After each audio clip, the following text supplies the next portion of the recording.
अभी हम लोग अभी स्टार्ट करेंगे। हमारा आज का जो डिस्कशन रहेगा गवर्नमेंट सेविंग्स प्रमोशन रूल 2018 जो है। अच्छा, ये हमारा आईपीओ रूल्स जो है वो भी आपका नोटिफाइड हो चुका है। तो हम देखते हैं अगला वाला एक क्लास में हम लोग आईपीओ रूल जो है उसको भी एक बार डिस्कस कर लेंगे।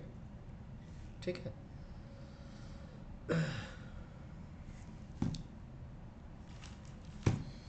चलिए तो हम लोग स्टार्ट किया जाए। देवी और सजनों, एक बार फटाफट से बता दीजिए, आपका अनुमति रहेगा तो अभी हम लोग स्टार्ट करेंगे government savings promotion general rules. एक बार फटाफट पब्लिक चैट में। Thank you. चलिए, शुरू में ये थोड़ा सा उल्टा पल्टा करके हम लोग टाइम लॉस कर लेते हैं ताकि लंबे दिन तक खींच सके, है ना। और होम्योपैथी का डॉक्टर का जो काम होता है कि बीमारी भी रहे और बीमार भी रहे, डॉक्टर के पास आते रहे। ठीक है। चलिए तो हम लोग स्टार्ट करते हैं।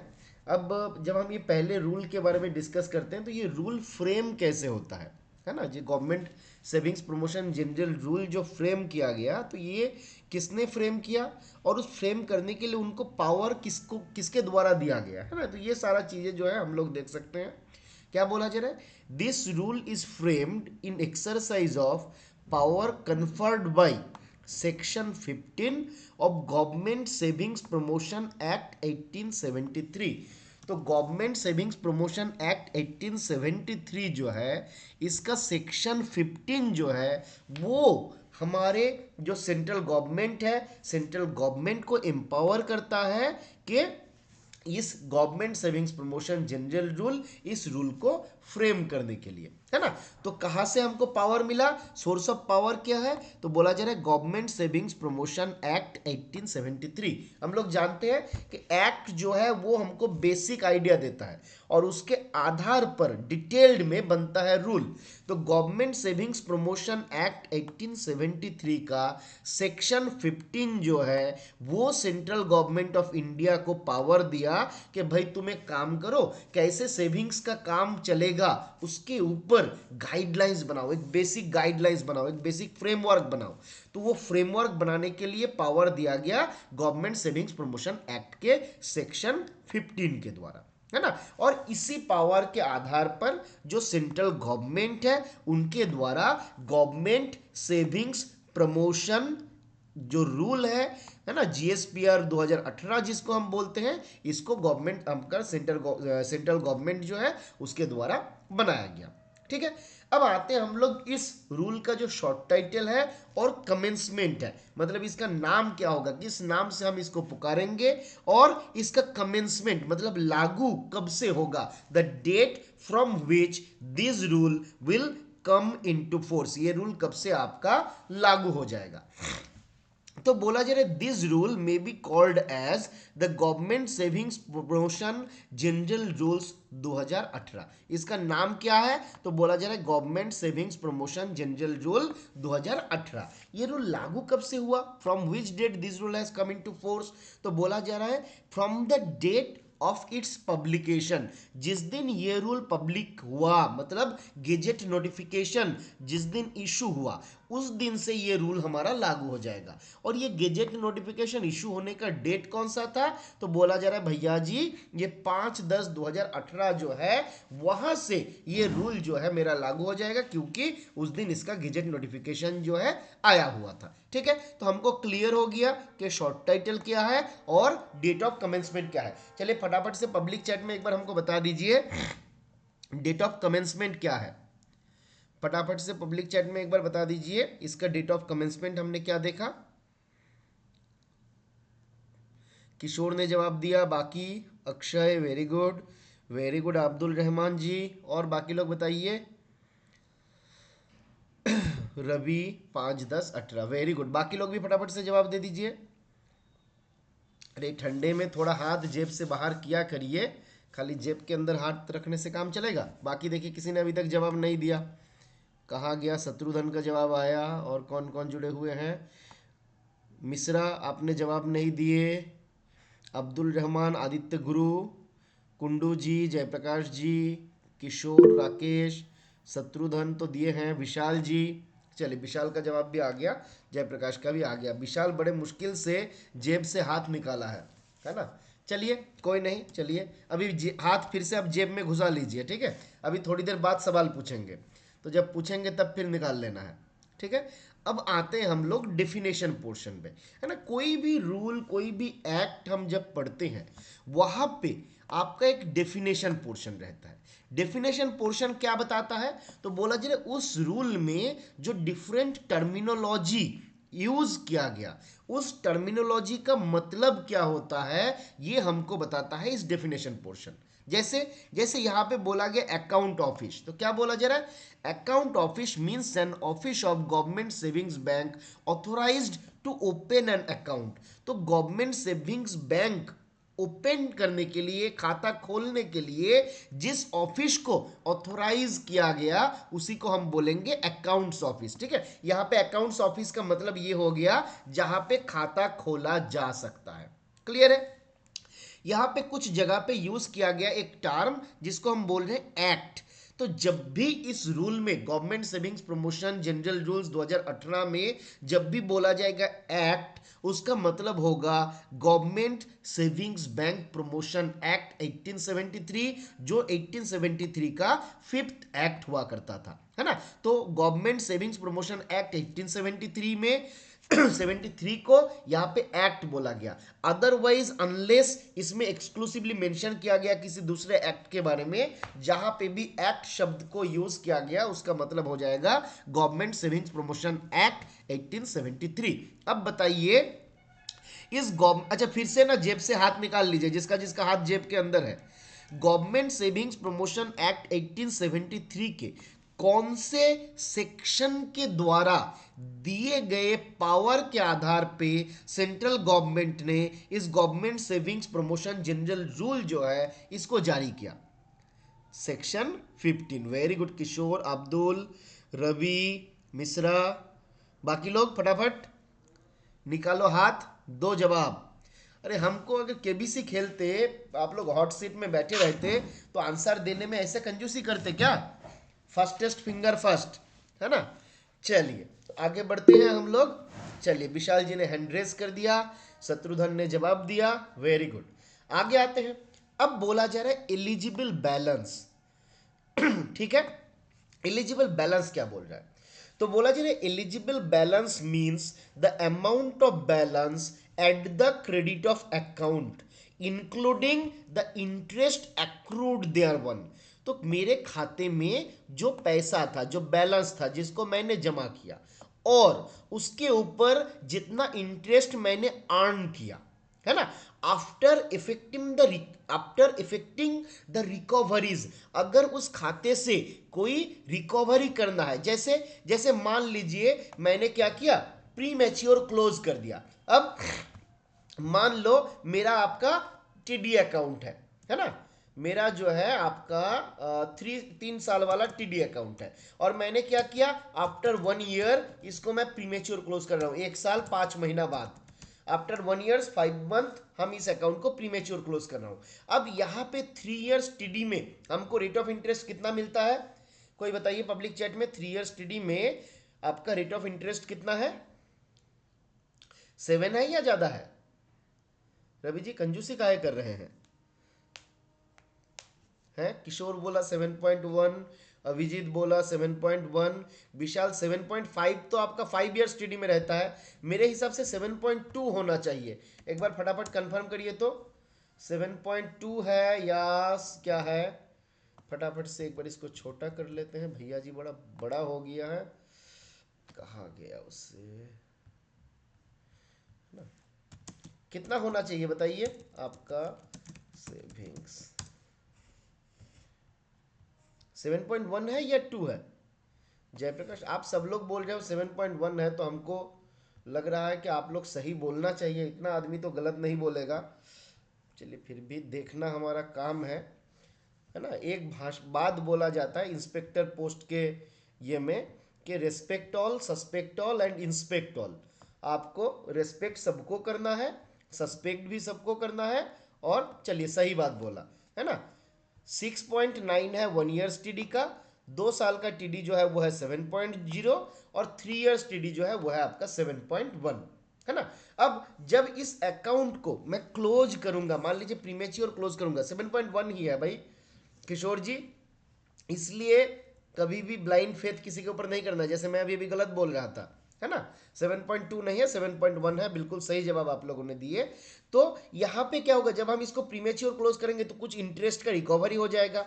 तो वहां पे मान लीजिए इंटरेस्ट पहले से हमको पे कर दिया गया, तो अगर मुझको पहले से 7.1 के रेट में इंटरेस्ट आपने पे कर दिया, मैं खाता क्लोज करने के लिए आ गया हूं पहले से, तो आपको क्या करना है, यहाँ पे मेरा जो इफेक्टिव बैलेंस था, अमाउंट जो मेरे, मान लीजिए 5 लाख का टीडी मैं खोला हूं, है ना, 2 नंबरी धंधा करके बहुत पैसा कमाया और उसमें से 5 लाख का मैंने क्या टीडी ओपन किया। अब उस 5 लाख के टीडी के ऊपर पहले आप हमको इंटरेस्ट दोगे, है ना। जो इंटरेस्ट होगा आपका, मान लीजिए रिड्यूस्ड रेट में, रिड्यूस्ड रेट में मतलब कितना, तो 1 साल 5 महीने के बाद मैं क्लोज कर रहा हूं, तो 1 साल के लिए 1 साल का टीडी का रेट ऑफ इंटरेस्ट -2%, मतलब 6.9 -2%, है ना। 6.9 -2 तो कितना आ गया, 4.9% के रेट में आप पहला 1 साल का इंटरेस्ट दीजिएगा।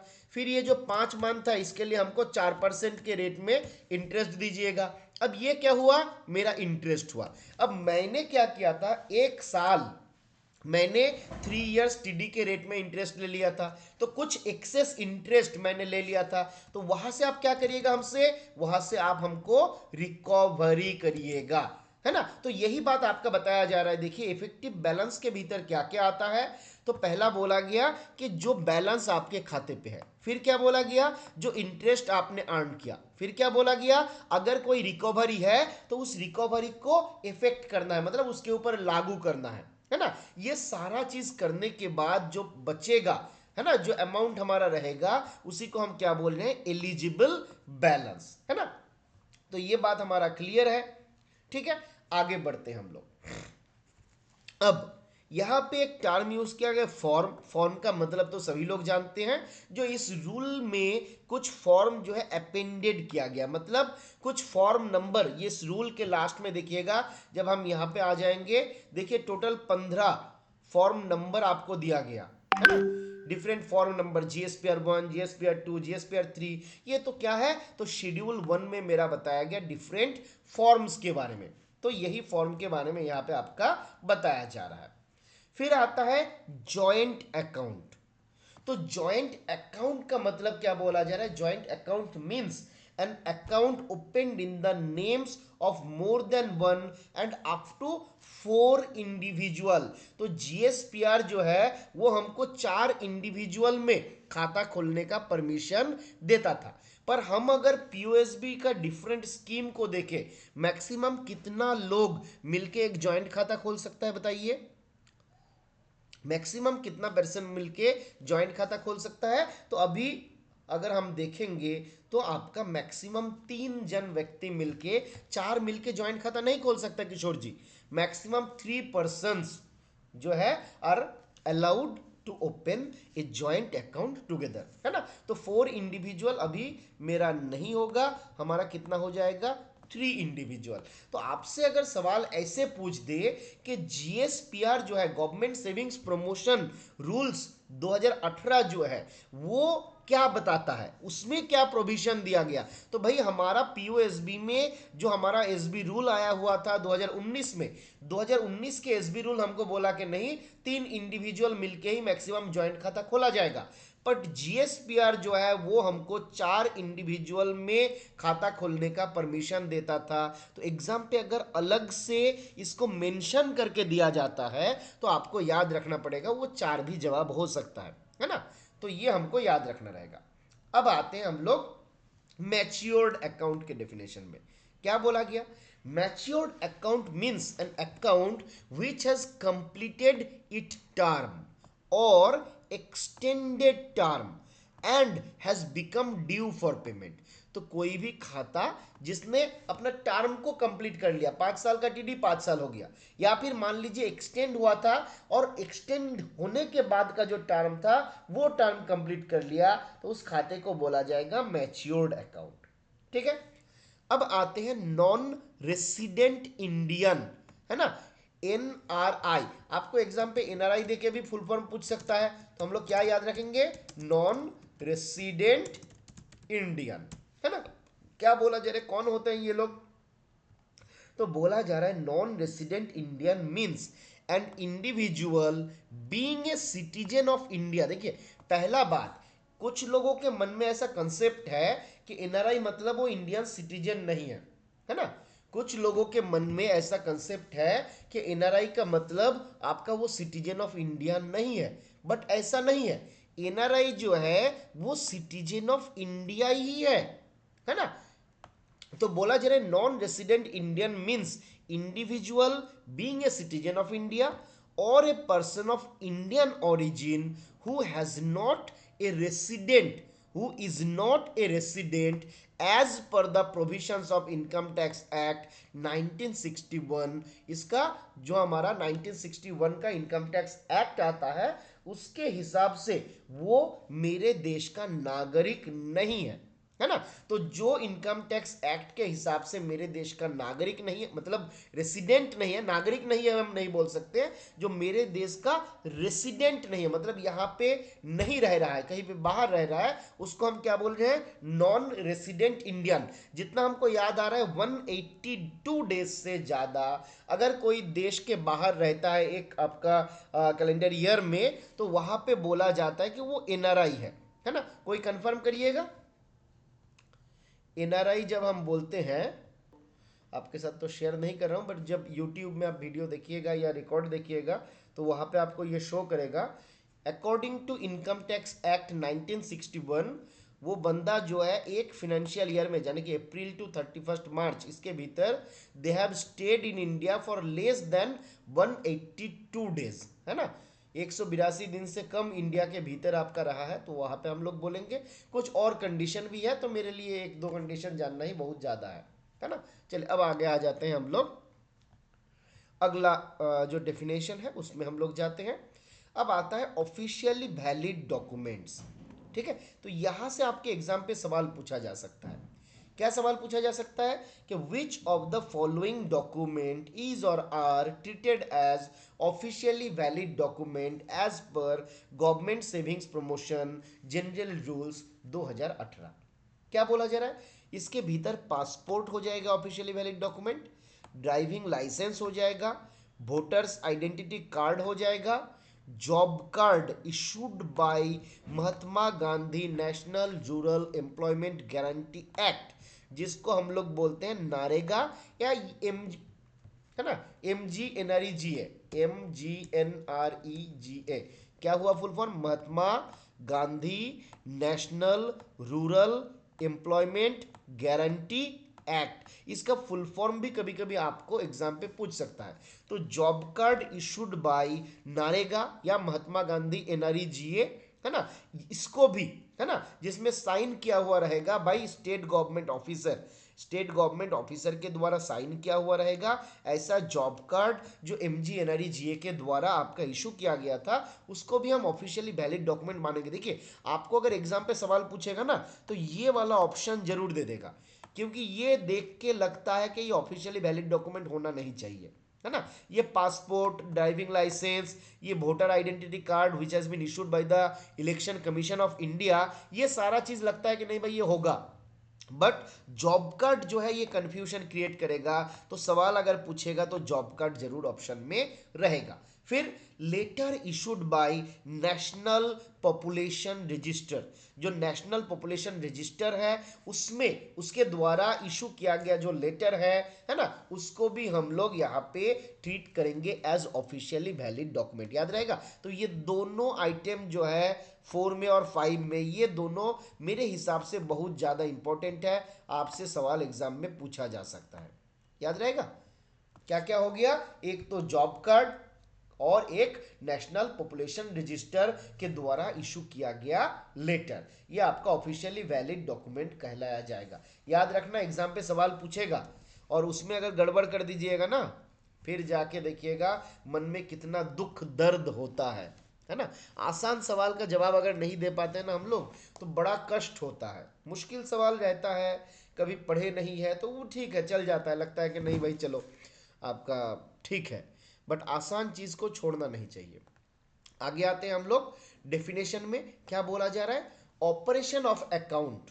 तो ऑपरेशन ऑफ अकाउंट का मतलब क्या है? हम जानते हैं इसके भीतर अकाउंट का ओपनिंग होगा, अकाउंट का डिपॉजिट होगा, transfer of money from one account to another account, withdrawal from an account, ये सारा चीज जो है आपके अकाउंट के ऑपरेशन के भीतर आ जाता है ना। तो ऑपरेशन के भीतर देखिए, अब यहां से सवाल आपको जब बोलेगा कि ऑपरेशन ऑफ अकाउंट के भीतर कौन सा टर्म को लिया गया। अब देखिए यहाँ पे देखिए हम यहाँ पे डेफिनेशन पे जा रहे हैं, जनरल कॉन्सेप्ट नहीं। डेफिनेशन में क्या बोला गया? ओपनिंग है, डिपॉजिट है, ट्रांसफर है, विथड्रॉल है। पर इस डेफिनेशन पे कहीं पे क्लोजर के बारे में नहीं बोला गया है ना। तो उस हिसाब से अगर हम लोग देखें तो क्लोजर ऑफ अकाउंट को हम ऑपरेशन ऑफ अकाउंट ट्रीट नहीं कर रहे हैं एज पर जीएसपीआर। तो आपको सवाल एग्जाम पे इस प्रकार से पूछ सकता है, इसके भीतर कौन सा फंक्शन को ऑपरेशन ऑफ अकाउंट के भीतर ट्रीट किया गया?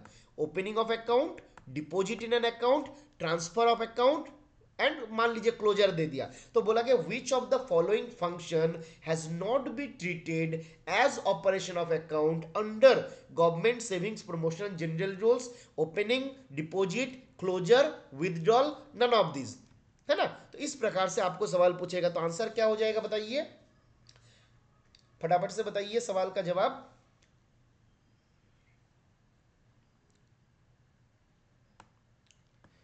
क्या हो जाएगा भाइयों और बहनों, फटाफट से बताइए। अभी तक किसी ने जवाब नहीं दिया, जवाब नहीं दीजिएगा तो हम रुके रहेंगे इधर ही।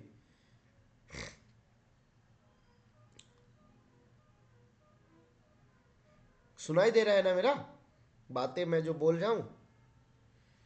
अभिजीत, किशोर, रवि, इंद्रजीत, शत्रुघ्न, विशाल, कुंडू जी, अक्षय, आदित्य, अब्दुल रहमान, मिश्रा जी, क्या किसी को जवाब नहीं देना है? क्वेश्चन रिपीट करिए। क्या रवि जी, इतना जल्दी से नींद आ रहा है? Please repeat the question. मतलब आप सब लोग दूसरे दुनिया में जा रहे हैं। मैं पूछ रहा था कि इसके भीतर कौन सा ऑपरेशन को, कौन सा ट्रांजैक्शन को हम जीएसपीआर के भीतर जो ऑपरेशन ऑफ अकाउंट है उसके डेफिनेशन पे नहीं लिया गया। विच of the following term, which of the following term is not considered as an operation of account under GSPR, है ना, 2018? Option A opening of account, option B deposit मान लीजिए transfer of account, option C closure of and account, option D none of this. Closure of account जो है उसको हम लोग इसके भीतर ट्रीट नहीं कर रहे, मतलब डेफिनेशन पे नहीं बोला गया। जो डेफिनेशन पे बोला गया वो हमने ले लिया, ठीक है। आगे आते हैं पासबुक। पासबुक के बारे में क्या बोला जा रहा है? बोला जा रहा है passbook means a document in physical और इलेक्ट्रॉनिक फॉर्म। तो देखिए ये एक इंपॉर्टेंट बात है कि पासबुक जो है वो आपका फिजिकल फॉर्म पे भी हो सकता है, हार्ड कॉपी में, जैसे हमारा SB5 में होता है, और वो आपका इलेक्ट्रॉनिक फॉर्म पे भी हो सकता है ना। मतलब जो सॉफ्ट कॉपी आप बोल सकते हो, हार्ड कॉपी नहीं है, बस एक सॉफ्ट कॉपी है, तो उसको भी हम लोग ट्रीट करते हैं एज एन पासबुक। जैसे मान लीजिए आप इंटरनेट बैंकिंग के माध्यम से गए और एक 5 ईयर्स TD अकाउंट ओपन कर लिए। अब आपको वहां पे तो फिजिकल पासबुक नहीं देगा, बट आपको एक इलेक्ट्रॉनिक फॉर्म पे पासबुक मिल जाएगा। तो this passbook will also be treated as passbook under the definition of GSPR, government savings promotion general rules 2018, ठीक है। तो passbook means a document in physical और electronic form which has been issued by the accounts office. Accounts office मतलब जहां पे मेरा खाता है, कंटेनिंग द पार्टिकुलर। अब देखिए इसके भीतर क्या क्या डिटेल्स रहता है पासबुक में। तो बोला गया भैया यहाँ पे पर्टिकुलर ऑफ डिपोजिटर, जो मेरा डिपोजिटर है, मतलब जो मेरा पैसा डिपॉजिट कर रहा है यहाँ पे, बेसिकली उसको हम लोग अकाउंट होल्डर भी बोल सकते हैं। तो वो डिपोजिटर का पार्टिकुलर्स रहेगा और साथ में डिटेल्स ऑफ द ट्रांजैक्शन, है ना, जिस डिफरेंट ट्रांजैक्शन हमने किया उसका डिटेल्स जो है वो हमारे यहाँ पे रहेगा। आगे बढ़ते हैं। Single account, single account means account open in the name of an individual, किसी इंडिविजुअल के नाम पे। देखिए हमारा जो पोस्ट ऑफिस का सेविंग्स खाता होता है वो केवल इंडिविजुअल के नाम पे ही होगा। हम किसी ट्रस्ट के नाम पे, किसी ऑर्गेनाइजेशन के नाम पे, किसी फार्म के नाम पे खाता नहीं खोल सकते हैं, है ना, याद रहेगा। चलिए एक बार फटाफट से पब्लिक चैट में बताइए किसको किसको नींद आ रहा है। Option A feeling sleepy, option B feeling very sleepy, option C I am sleeping, और ऑप्शन डी नहीं अभी हम जिंदा है। बताइए फटाफट से।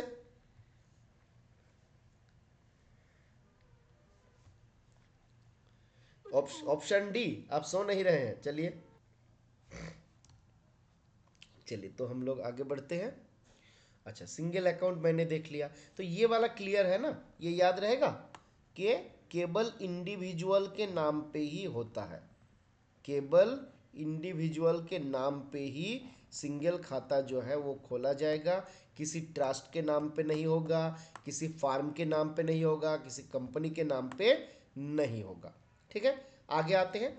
ट्रांसफर का मतलब क्या है। ठीक है, देखिए ये टॉपिक जो है कभी भी सवाल पूछ सकता है आपका, थोड़ा सा सावधानी अगर हट जाएगा तो दुर्घटना घटने का चांसेस रहेगा। ठीक है, और अगर क्वेश्चन कभी भी डेप्थ में जाके करेगा तो यहाँ से सवाल किया जा सकता है। ठीक है, नॉर्मली छोटा मोटा एक आध सवाल, दो चार सवाल यहाँ से पूछा जाता है, बहुत ज़्यादा सवाल आता नहीं है। बट आता नहीं है मतलब आएगा नहीं, ऐसा नहीं है। ठीक है, तो एक बार मेरे साथ थोड़ा सा दिमाग को शांत करके इसको सुनते रहिए, और जब भी आपको नींद आएगा हमसे कुछ सवाल पूछिए।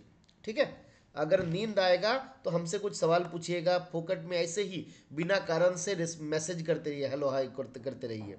ठीक है, आगे आते हैं। ट्रांसफर, बोला जी transfer means transfer of an account of a depositor from one account office to another account office. यहाँ पे हम फंड ट्रांसफर के बारे में बात नहीं कर रहे हैं, यहाँ पे मैं बात कर रहा हूँ अकाउंट के ट्रांसफर के बारे में, है ना। तो बोला जी ट्रांसफर का मतलब क्या है, transfer of an account of a depositor from one account office to another account office. मैंने क्या देखा था कि जिस ऑफिस में मेरा खाता है, इस पोस्ट ऑफिस में मेरा खाता है, तो इस ऑफिस को मैं क्या बोलूंगा, इस अकाउंट के लिए अकाउंट ऑफिस है। अब इस खाता को मैंने ट्रांसफर कर दिया इस ऑफिस में, अब ये हो गया मेरा अकाउंट ऑफिस। क्लियर है, तो जहां पे मैं ट्रांसफर कर दिया वो मेरा अकाउंट ऑफिस मेरा चेंज हो गया, दूसरे जगह पे मेरा आ गया। अब शेड्यूल के बारे में बताया गया, तो टोटल कितना शेड्यूल है मेरे जीएसपीआर में, तो मेरे जीएसपीआर में दो शेड्यूल दिया गया, शेड्यूल 1 और शेड्यूल 2। शेड्यूल 1 क्या बताता है, तो it tells us about different forms, और मैंने देखा टोटल कितना फॉर्म यहाँ पे दिया गया, एक बार बता दीजिए पब्लिक चैट में फटाफट से। जीएसपीआर के भीतर टोटल कितना फॉर्म बताया गया, टोटल 15 फॉर्म, टोटल 15 फॉर्म्स जो है इसके भीतर आपका।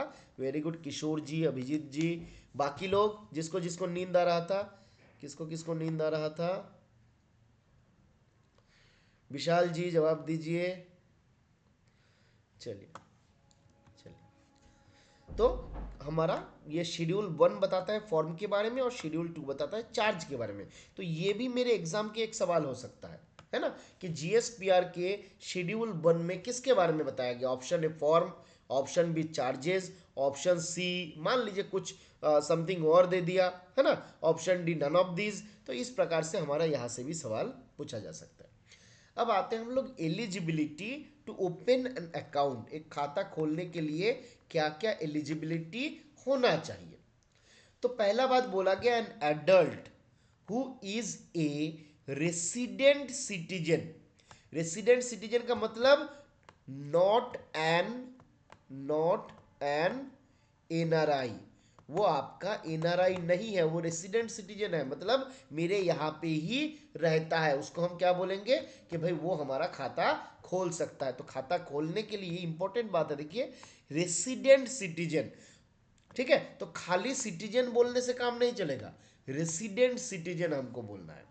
ठीक है, फिर बोला जा रहा है guardian on behalf of A minor, एक माइनर के बिहाफ में उनका जो गार्जियन होता है, या मतलब नेचुरल गार्जियन हो या लीगल गार्जियन हो, वो क्या कर सकता है, खाता खोल सकता है। फिर एक अनसाउंड माइंड के पर्सन के बिहाफ में उनका जो गार्जियन है वो खाता खोल सकता है।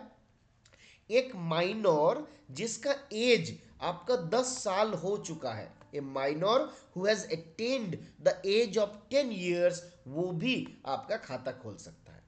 फिर क्या बोला जा रहा है, एडल्ट, गार्जियन और minor of person of unsound mind shall be resident citizen of India. अब मान लीजिए किसी माइनर के बिहाफ में उसका गार्जियन खाता खोल रहा है, या अनसाउंड माइंड के पर्सन के बिहाफ में उसका गार्जियन खाता खोल रहा है, तो जो गार्जियन उनका खाता खोलेगा, नंबर वन वो, अगर कोई एडल्ट खुद अपने लिए खाता खोल रहा है, नंबर टू वो, ये दोनों आपका क्या होना चाहिए, they should be resident citizen of India, मतलब इंडिया का रेसिडेंट सिटीजन होना चाहिए। एनआरआई मिनआरआई होने से काम नहीं चलेगा।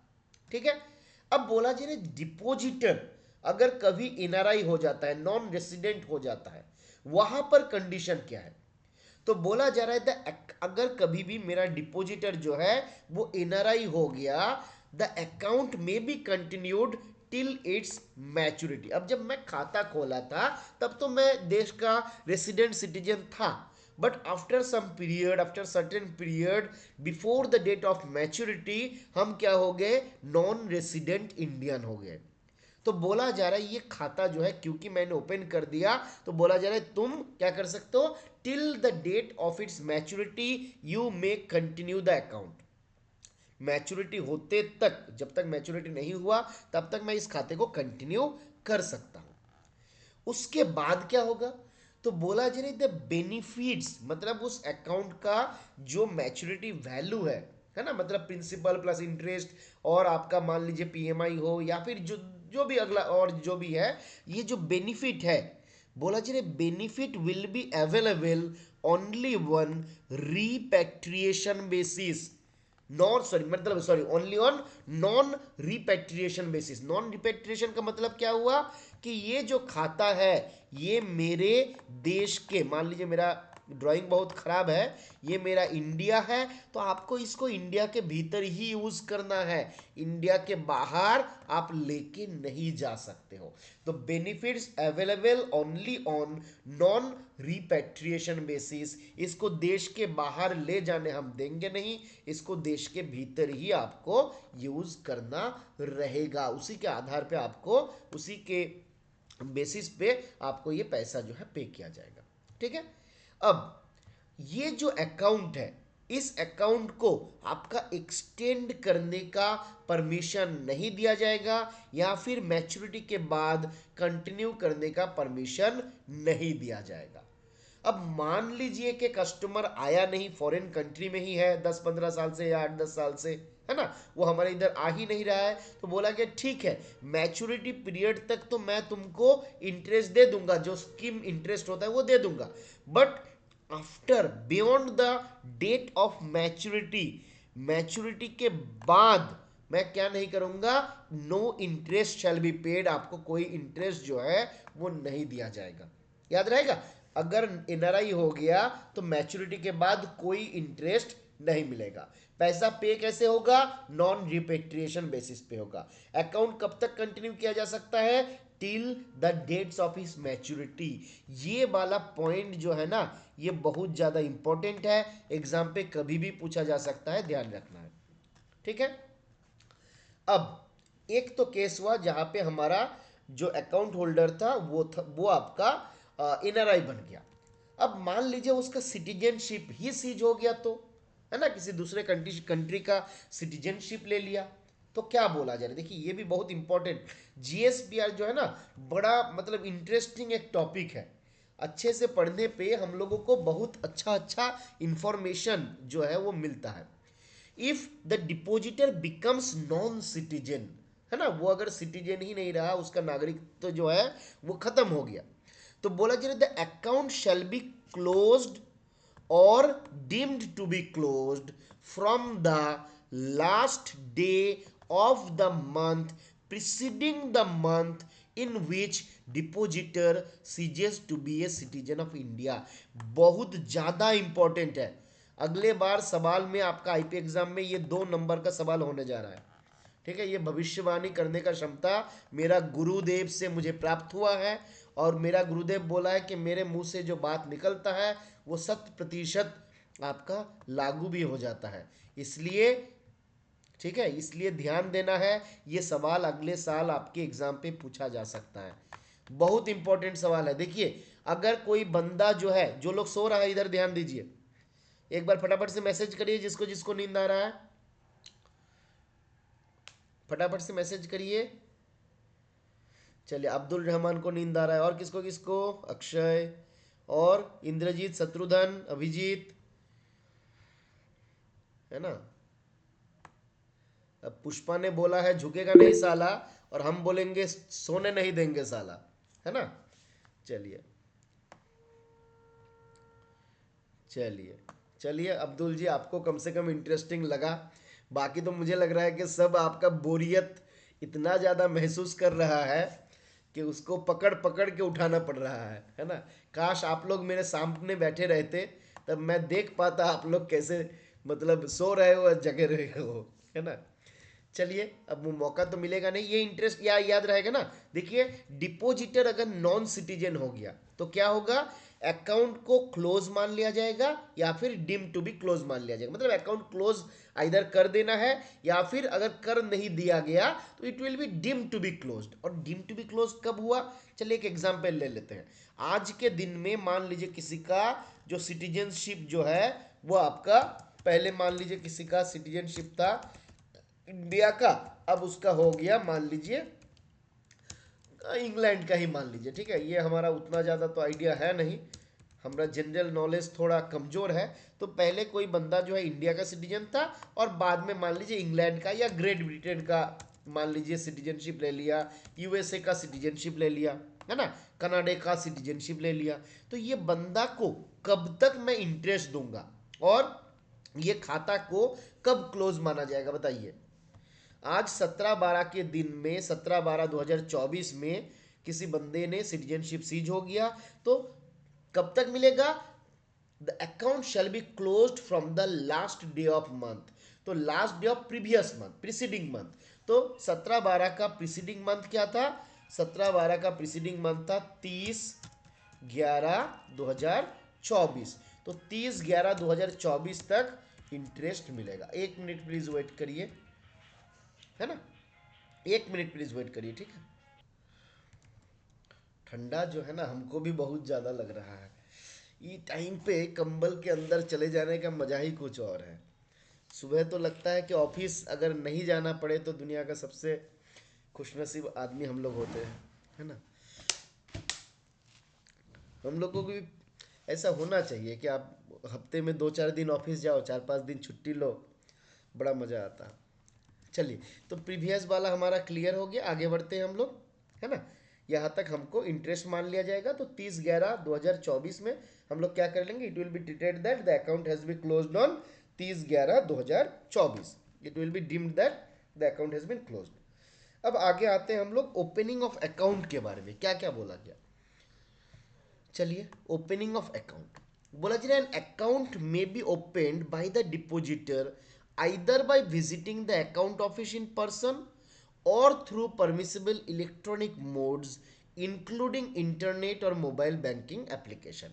तो खाता खोलने के लिए ऑप्शन क्या क्या दिया, तो नंबर 1 बोला गया डिपोजिटर को पोस्ट ऑफिस में आना है ना।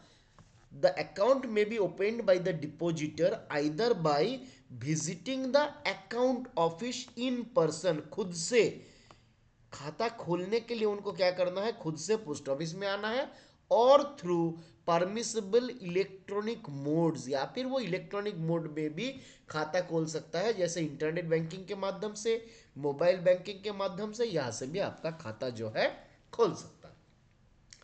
एप्लीकेशन खाता खोलने के लिए किस में देंगे, तो बोला जा रहा है फॉर्म 1 में उनको अप्लाई करना है।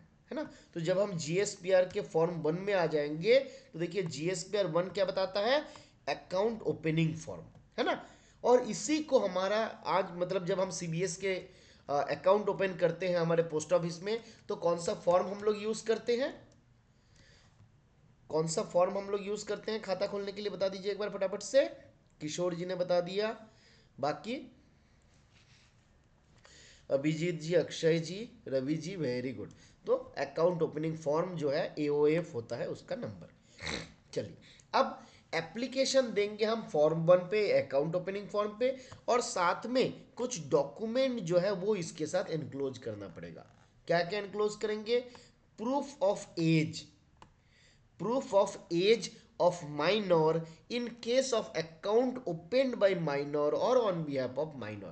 अगर अकाउंट माइनर के द्वारा ओपन किया जा रहा है या फिर माइनर के बिहेफ में ओपन किया जा रहा है, वहां पे प्रूफ ऑफ एज देना मैंडेटरी है। तो आपसे सवाल इस प्रकार से भी पूछा जा सकता है कि एक 10 साल, मान लीजिए कोई बच्चा है who has attained the 10 years of age, ये child has attained the age of 10 years of age and he or she wants to open an account in a post office, है ना।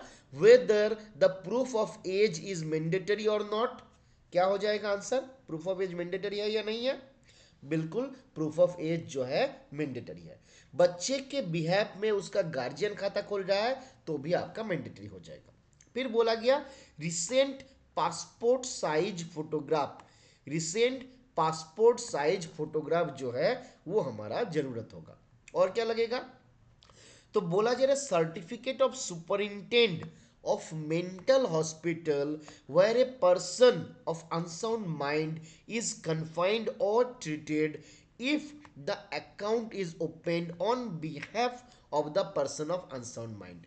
कोई पर्सन ऑफ अनसाउंड माइंड के behalf से अगर उनका guardian, उनका legal guardian खाता खोलना चाहता है तो वहां पे जिस हॉस्पिटल ने ये डिटरमाइन किया दैट द पर्सन और दैट द चाइल्ड और दैट वट एवर ही और she is a person of unsound mind, उनके द्वारा एक सर्टिफिकेट इशू किया जाएगा, या फिर जहां पे उनका ट्रीटमेंट चल रहा है उस मेंटल हॉस्पिटल के द्वारा सर्टिफिकेट इशू किया जाएगा। उसी के आधार पे उनके बिहाफ में उनका गार्जियन जो है वो आपका खाता खोल सकता है, ठीक है। तो वो सर्टिफिकेट भी आपका मैंडेटरी हो जाएगा। फिर क्या लगेगा, तो बोला कि अमाउंट ऑफ डिपॉजिट, तो खाता खोलने के लिए पैसे का आवश्यकता है तो वो पैसा भी हमको लगेगा, और इस पैसा को हम एक पे इन स्लिप में चढ़ा देंगे जिसका फॉर्म नंबर क्या है, SB 103, है ना। तो SB 103 इसके साथ रहेगा, पैसा साथ में रहेगा, और आइडेंटिटी डॉक्यूमेंट्स इसके साथ साथ, आइडेंटिटी डॉक्यूमेंट्स जिसके बारे में हम लोग जीएसपीआर के रूल 6 में चर्चा करेंगे, उस डिफरेंट आइडेंटिटी डॉक्यूमेंट्स भी देना रहेगा, ठीक है। चलिए आगे बढ़ते हैं। अब अगर इलिटरेट के नाम पे हम लोग खाता खोलते हैं तो वहां पे क्या होगा, ठीक है। तो बोला जा रहा है इलिटरेट और ब्लाइंड और visually challenged individual desiring to open an account shall personally visit the account office for authentication of his or her signature or thumb impression by the account office. कोई भी illiterate, blind और visually challenged individual जो चाहता है खाता खोलना, उनको उस अकाउंट ऑफिस को विजिट करना पड़ेगा ताकि वो जो अपना सिग्नेचर है और थंब इम्प्रेशन है वो उसको ऑथेंटिकेट कर सके। तो आपसे सवाल ये भी पूछा जा सकता है कि कोई ब्लाइंड पर्सन है, क्या वो खाता खोल सकता है या नहीं, है ना। कोई ब्लाइंड पर्सन है, क्या वो खाता खोल सकता है कि नहीं, कोई इलिटरेट व्यक्ति है, क्या वो खाता खोल सकता है कि नहीं, है ना। तो ब्लाइंड हो, इलिटरेट हो, विजुअली चैलेंज्ड हो, ये सब लोग आपका खाता खोल सकता है, but condition is that to open the account he और she has to personally visit the account office and authenticate his or her signature or thumb impression। अब he shall be accompanied by a person known to the account office। बोला जा रहा है कि जो literate, illiterate, blind और visually challenge person रहेगा वो जब आएगा तो उनके साथ कोई ऐसा पर्सन होना चाहिए जो उस अकाउंट ऑफिस का जानकार है, मतलब जो जिस पर्सन को बेसिकली उनका सिग्नेचर को मेरा अकाउंट ऑफिस जो है जानता है। A literate person may be authorized by the blind or visually challenged depositor to operate an account on his behalf। तो जो हमारा विजुअली चैलेंज्ड पर्सन है या फिर ब्लाइंड पर्सन है, उनके द्वारा किसी लिटरेट पर्सन को भी ऑथोराइज किया जा सकता है कि नहीं चलो मेरे बिहाफ में तुम जाना और ट्रांजैक्शन कर लेना। An illiterate depositor shall be assisted by the authorized officer of account office for opening, filling up of form etc। तो बोला गया एज पर जीएसपीआर कोई इलिटरेट डिपोजिटर अगर आता है तो उनको हमारा जो अकाउंट ऑफिस है उसके जो ऑफिसर है ना, उन लोगों के द्वारा इनको आपका फॉर्म फिलअप करने में मदद किया जा सकता है। कौन असिस्ट करेगा? बाय सम ऑथोराइज्ड ऑफिसर। जैसे मान लीजिए पब्लिक रिलेशनशिप इंस्पेक्टर मैंने रख दिया किसी ऑफिस में, है ना, और कोई इलिटरेट डिपोजिटर आया तो उनको इस ऑथोराइज्ड ऑफिसर के द्वारा असिस्ट किया जा सकता है। Operating the account and thumb impression of the illiterate depositor shall be witnessed by an independent witness। जब भी किसी आपका इलिटरेट पर्सन रहेगा उसका थंब इम्प्रेशन लिया जाएगा तो उसको क्या करना है, उसको आपका विटनेस करना है। और विटनेस कौन करेगा? कोई इंडिपेंडेंट विटनेस करेगा जिसको पोस्ट ऑफिस एक्सेप्ट करेगा, है ना। A blind or visually challenged or illiterate depositor may open joint account with literate depositor। ये एग्जाम पॉइंट ऑफ व्यू से एक बहुत इंपॉर्टेंट सवाल है। ये वाला सवाल जो है इस पन्ने में, इस पेज में जितना सारा सवाल हम लोग देख रहे थे, ये वाला सवाल एग्जाम पे आने लायक है जो मुझे लगता है ना। आप लोगों को भी ऐसा ही एहसास होता होगा। ये blind depositor, visually challenge depositor और इलिटरेट डिपोजिटर में open joint account with literate depositor. आपके मन में ये सवाल आ रहा था, है ना, जितना हमको लगता है कि एक इलिटरेट पर्सन और एक लिटरेट पर्सन मिलके जॉइंट खाता खोल सकता है या नहीं। तो आंसर इज यस। याद रहेगा, ये सवाल एग्जाम पे पूछा जा सकता है, वेदर ए ब्लाइंड पर्सन और इलिटरेट पर्सन में open a joint account with A literate depositor. तो आंसर हो जाएगा हाँ। क्लियर है? तो आज हम लोग यहां तक रुके या फिर और थोड़ा सा आगे बढ़ना है? बताइए, जैसा आप लोग बोलिएगा वैसा किया जाएगा।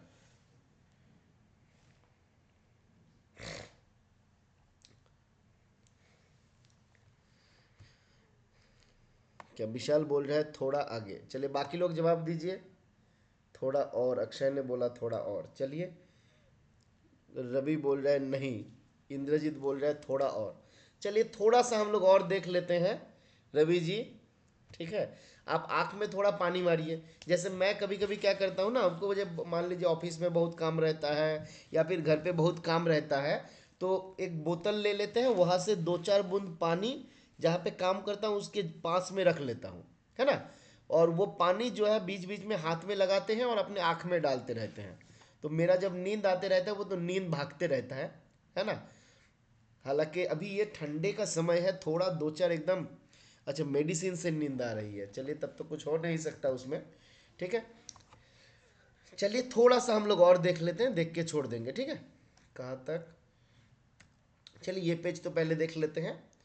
क्या बोला जा रहा है? Account of persons with autism, cerebral palsy और मेंटल रिटार्डेशन, है ना।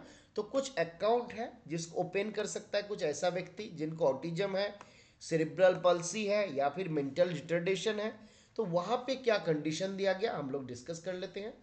तो बोला जा रहा है the person with autism, cerebral palsy, mental retardation and multiple disabilities as defined in section 2 of mental retardation and multiple disabilities act 99 may open and operate an account through guardian।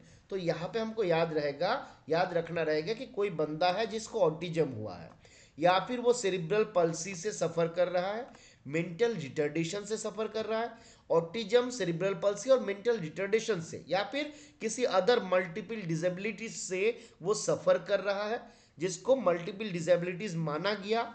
Under which section? तो section 2 of mental retardation and multiple disabilities act 1999। तो ये बंदा क्या कर सकता है, अपना खाता खोल सकता है और उसको ऑपरेट कर सकता है through some authorize guardian, through guardian, उनके गार्जियन के थ्रू वो इस खाता को जो है कंटिन्यू कर सकता है, ओपन कर सकता है और ऑपरेट भी कर सकता है। याद रहेगा। A certificate of medical superintendent or civil surgeon or civil medical officer of the central or state government to this effect shall be submitted at the time of account opening। तो यहाँ पे कि किसी बंदा को ऑटिज्म है, cerebral palsy है, mental retardation है या फिर मल्टीपल डिसेबिलिटीज है, ये कौन बताएगा? तो बोला जा रहा है सॉरी, हॉस्पिटल का मेडिकल सुपरिटेंडेंट बताएगा या फिर सिविल सर्जन बताएगा या फिर चीफ मेडिकल ऑफिसर बताएगा। और ये hospital superintendent, civil surgeon, chief medical officer जो है ये सेंट्रल गवर्नमेंट का भी हो सकता है और स्टेट गवर्नमेंट का भी हो सकता है। तो सवाल यहाँ से भी कर सकता है कि मान लीजिए इनको सर्टिफिकेट कौन इशू करेगा, तो आपको बोल दिया गया ऑप्शन ए में कि medical superintendent, civil surgeon, chief medical officer of central government. फिर ऑप्शन बी में दे दिया medical superintendent, chief civil surgeon, chief medical officer of state government. Option C में कर दिया आइदर ए और बी। ऑप्शन डी में दे दिया नन ऑफ दिस। तो आंसर क्या हो जाएगा बताइए?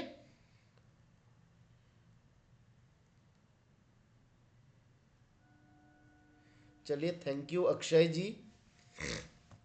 मेरा सारा वीडियो यूट्यूब में अवेलेबल नहीं है, पब्लिक नहीं है, बहुत सारा वीडियो और है ना, जिसको मैं गुप्त बना के रखा हूं। चलिए, तो आइदर ए और बी हमारा आंसर हो जाएगा। आगे आते हैं हम लोग।